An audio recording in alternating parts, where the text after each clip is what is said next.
قرآن کریم کہتا ہے سیرو فی الارض، زمین میں چلو پھرو، فانظروا کیف کان عاقبۃ الذین من قبلہم، وہاں دیکھو کہ پہلے جو لوگ گزرے ہیں ان کا انجام کس طرح ہوا، جن قوموں کے اوپر اللہ بچائے عذاب نازل ہوا۔ تو ان جگہوں پر اگر دیکھے آدمی اور دیکھ کر عبرت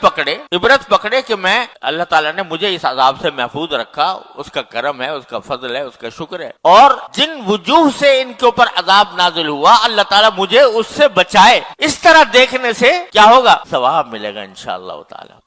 قرآن کریم میں واقعہ بیان کیا ہے اصحاب الجنہ، یعنی ایک باغ والوں، قرآن کریم نے بیان کیا ہے کہ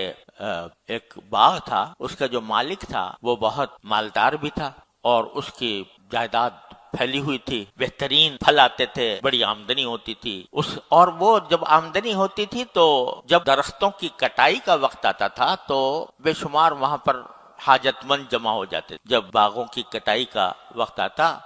تو لوگوں کو پتا تھا کہ یہ بڑا غریبوں کا ہمدرد ہے، تو لوگ جمع ہو جایا کرتے وہاں، تو یہ ان سب کو نوازتا تھا، ہر ایک کو پھل دیتا تھا، ہر ایک کو کی مدد کرتا تھا۔ اس کا انتقال ہو گیا تو جو اس کی اولاد تھی وہ رسا تھے، ان کے دماغ میں الٹی بات آئی کہ ہمارا باپ تو بڑا بیوقوف تھا اور اس نے ان ساری اپنی جو ساری پیداوار ہوتی تھی وہ سب فقیروں میں تقسیم کر دیتا تھا اور اپنے پاس بہت کم رکھتا تھا۔ اب ہم اس بیوقوفی سے، اس حماقت سے نکلنا چاہتے ہیں، لہٰذا انہوں نے کہا اب ہم کسی اور کو نہیں دیں گے، جتنی بھی پیداوار ہے وہ ہم خود رکھیں گے، مالدار بنیں گے، دولت مند بنیں گے، دنیا کے امیروں میں شمار ہوگا۔ چنانچہ طے یہ کیا کہ جب کٹائی کا جب بالکل پھل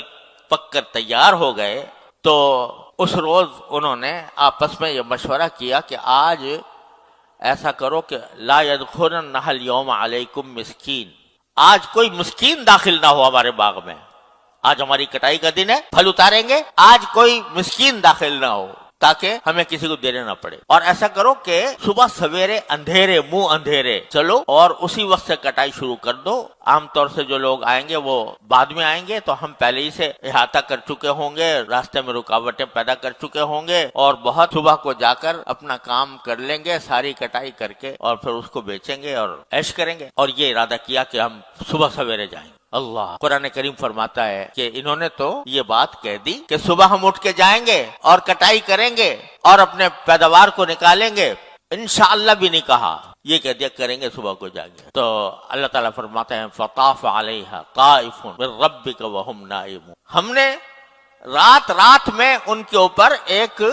عذاب ایسا بھیجا جو پورے باغ کے اوپر چکر لگا گیا۔ صبح اٹھ کے جب یہ لوگ روانہ ہوئے اپنے باغ کی طرف تو باغ ہی نظر نہیں آتا، تو انہوں نے کہا کہ بھئی باغ تو نظر آ نہیں رہا، ہمارا جگہ تو یہی ہے، باغ کہاں گیا؟ تو کسی نے کہا جی تمہیں راستہ بھول گئے، ہم راستہ بھٹک گئے ہیں، باغ کہیں اور ہے، ہم کہیں اور دیکھ رہے ہیں۔ لیکن بعد میں انہوں نے کہا کہ نہیں یہ جگہ بھی وہی ہے اور باغ بھی وہی ہے، لیکن پورا باغ تباہ ہو چکا تھا۔ اس وقت ان کو ہوش آیا کہ ہم نے کیسے اس اللہ تعالیٰ کے حکم کے خلاف ہم نے ارادہ کیا تھا، رات بھر میں اللہ تعالیٰ نے وہ تباہ کر دی۔ یہ واقعہ یمن میں پیش آیا تھا، یمن کے علاقے میں جب یمن گیا تو اس جگہ سے بھی گزرا، اس باغ کو بھی دیکھا، اس باغ کو دیکھا تو وہاں یہ دیکھا آج تک وہاں پیداوار نہیں ہوتی، پوری زمین میں کالے کالے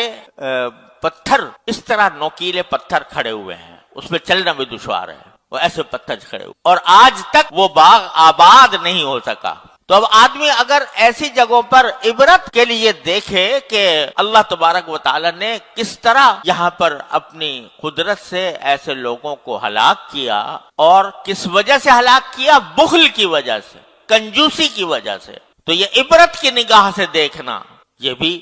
موجب اجر و ثواب ہے اللہ تبارک و تعالیٰ کے ہاں، کہ آدمی اس کو دیکھ کے ربنا ما خلقت ھذا باطل سبحانک فقنا